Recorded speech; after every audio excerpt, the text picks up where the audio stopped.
Hello ladies and gentlemen, welcome to this. This is your WWE 205 live review for the 29th of November 2016. I'm your host LK from KocoSports. I apologise, this show isn't video. However, we could not get the Google Hangouts to work because Google literally shoved a dick so far up my arse. It's literally coming out of my mouth now, so you would not want to see this on video even if we did have video. Unbelievable. I'm pissed off and frustrated, and I'm just doing these reviews now. I'm doing them on just Audacity on the recorder. Let's just get this done, let's get it uploaded, and let's move on with our lives while Google fucks. Literally no notice, just doesn't work. Scum of the earth. Anyway, let's get on to this live show. So 205 Live, so this happened last night, and I'll be honest, out of the win-loss or tie, again I can't ask you, but please, I want to hear what you guys thought of the show, so please put in the comments right now. I know we're not live, put in the comments win-loss or tie, I will read them all, and put your thoughts and opinions, and I'll read them all and reply to each and every one of you. I'm gonna give this a tie.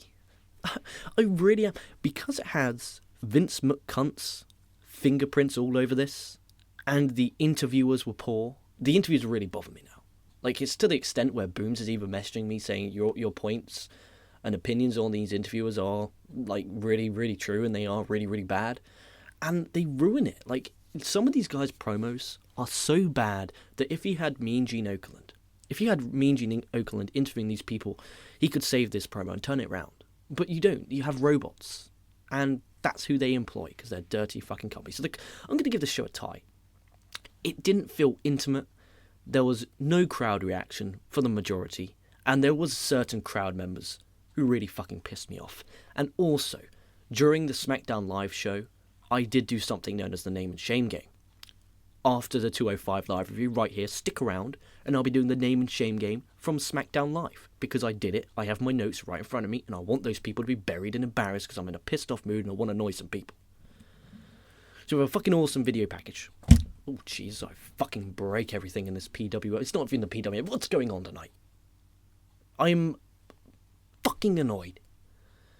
You do not know what it's like staying up till 4:15 AM in the morning to just not be able to do it.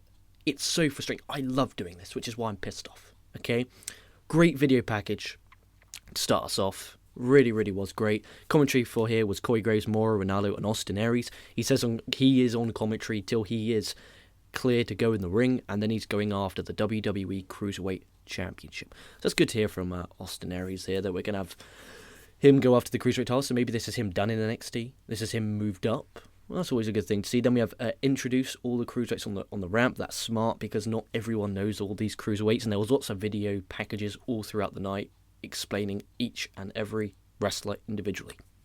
We had our first match of the Bollywood Boys, which is Garv and Harv Shearer versus Tony Nese and Drew Gulak. The match starts with a handshake. Gulak hits a nasty scoop slam into the ropes. Garv gets the hot tag. Harv hits a springboard crossbody to the floor. The Bollywood Boys then hit a double super kick to get the win. This was all right. Very, very, very, very forgetful as the first match of the WWE 205 Live weekly program.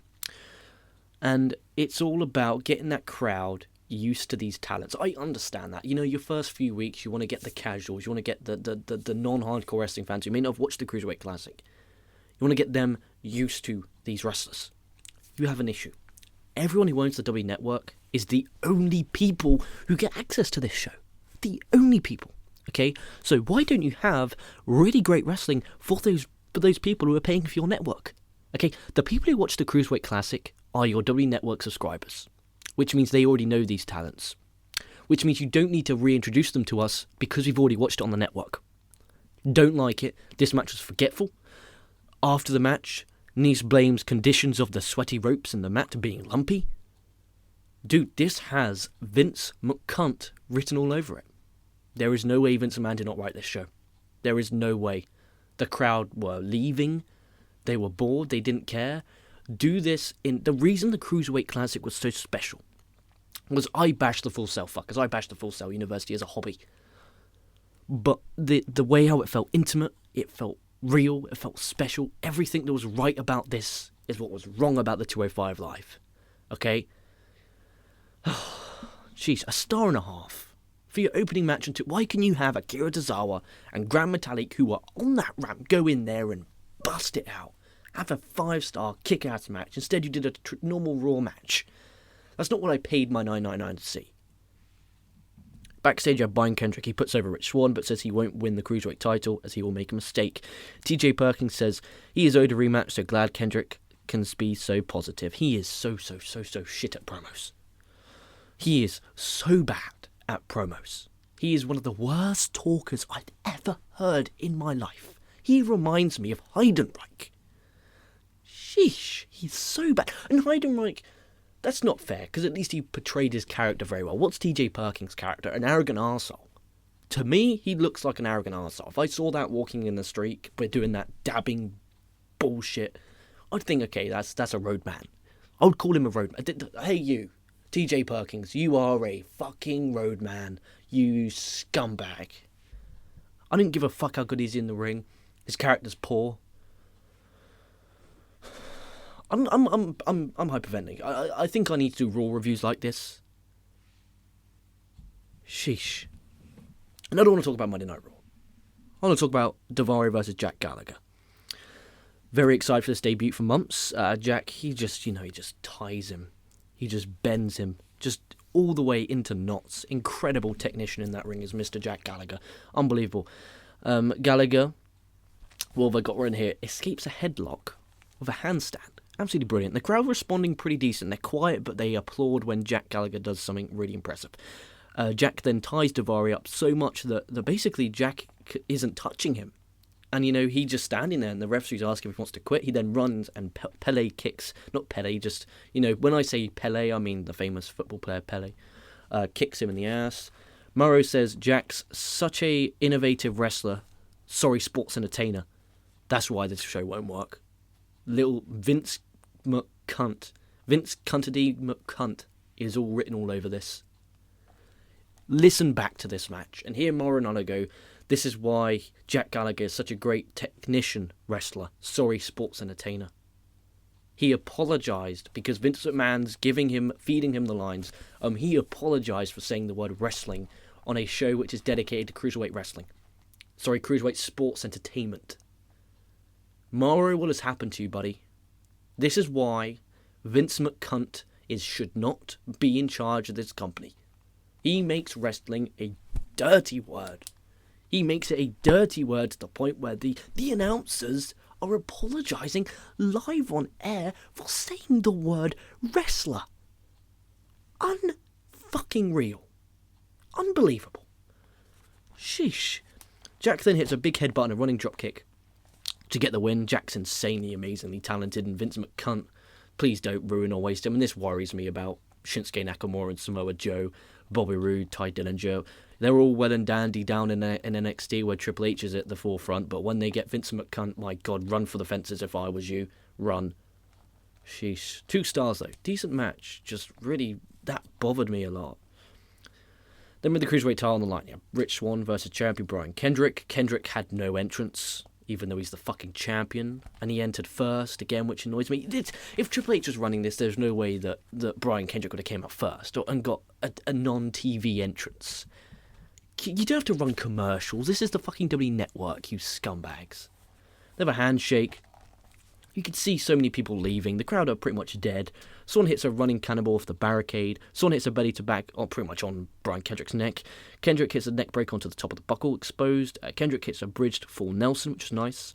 Swann hits a standing 450, but Kendrick gets his knees up. Kendrick then applies the captain's hook, but Swann gets the ropes. Kendrick hits a slice bread off the top, which he butchers for 2 for a good near fall. Swann hits then 3 spinning kicks to the head to get the win.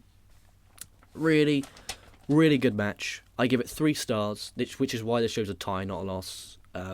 You deserve it chance from fans who sat there and made no noise.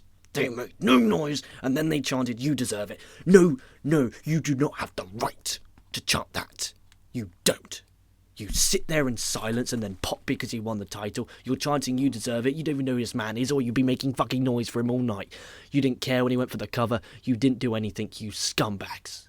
And there was 4 old cunts sitting there in the front row, chewing gum and laughing at these people. Rewatch it. In the front row there is 4 old people wearing glasses. He sat there, chewing gum, laughing. They were chanting this is awesome. A little section was chanting this is awesome. They were joining in and laughing. Unbelievable. Unbelievable. Swann thanks his mum in a very emotional moment. It was brilliant. That match was brilliant, minus the crowd. And this is why this show will be a failure and not happen past July of 2017. I'll be thoroughly surprised because Vince has his hands on it. The crowd don't give a shit. Do you know why? Because it's presented like it's unimportant. Your champion gets getting a jobber entrance. I'm just disappointed in this. I had such high expectations, which is why I might be a bit more annoyed. And it's atrocious. And I'm in the mood for some shaming people. So whilst I was watching SmackDown Live, as you guys know, I have a name and shame game, which I promise to give you every single week. And I did one for Raw, which is highly entertaining. And I did it for SmackDown. So you have 5 people from Twitter who I do not follow. I just type in hashtag SDLive, and then I click the latest during the commercial breaks. At the Evolution WWE. That's not Harley Quinn. That's Alexa Bliss. Exclamation mark, exclamation mark, exclamation mark. Hashtag SmackDown Live. Get a life. Raphael Pierre. Dream match. A ladder match with James Ellsworth, where the ladder is too short for him to reach the belt. Hashtag SD Live. Hashtag touch a vagina. You sad muppet. This is disgusting. Remember this. At Alexa Bliss ass. That is the name of this guy's Twitter account. He puts Alexa Bliss, or could be a she. Alexa Bliss, ... Next SmackDown Women's Champion, heart. Oh my god, please, jeez. There is people on social media dedicating accounts to wrestlers' backsides. I thought, as soon as that name popped up on... Because basically, if you type into Twitter, hashtag SDLive, and then watch the comments that come up, it's cringe as fuck. Like, when you read them out loud, you know, these saddos might be typing it, but when you read it out loud, it's extremely sad. Like, Twitter, I use Twitter to promote, or if I'm pissed off with something. But damn it to God, I'll never put, oh my god, I'm so excited for Monday Night Raw. Come on. And then Fardeaneries. Listen to this is disgusting. Fardeenories puts Tom Phillips is fucking awesome. Hashtag SmackDown Live. And that was not sarcastic. Do you know how? Because I clicked on his profile and everything was awesome. Everything he put was awesome. I'm like, dude, you suck. And guess what? You are now blocked. Kenny is bored puts, this Styles/Ellsworth is the greatest thing in sports entertainment. Vince has brainwashed these people. These people are robots. I'm fully convinced, ladies and gentlemen, that this world I'm living in right now is a simulation. It is a simulation where Vince McMahon gives me wrestling to watch and then creates robots. Okay? Wrestlers are robots. There's only 2 people alive. Me and Vince. I'm convinced that. I'm convinced he's trying to ruin me. He's trying to make me suffer. Try to torture me with the word sports entertainment. You could call it what it is, what they're doing inside that squared circle, day in and day out. It's called pro wrestling.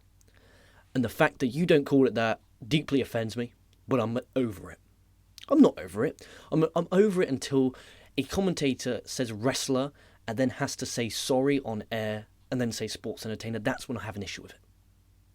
A big time issue with it. Alright? So I give this show a tie. I thought the main event was really good. Jack Gallagher was brilliant. The opener was a waste of space and a waste of time, and I wish I could get those 10 minutes back. Overall, don't recommend you to watch it minus the main event. We have a new champion, that's Rich Swann. Let's see where we go forward, but we're probably going to get that arrogant twat, TJ Perkins, have one.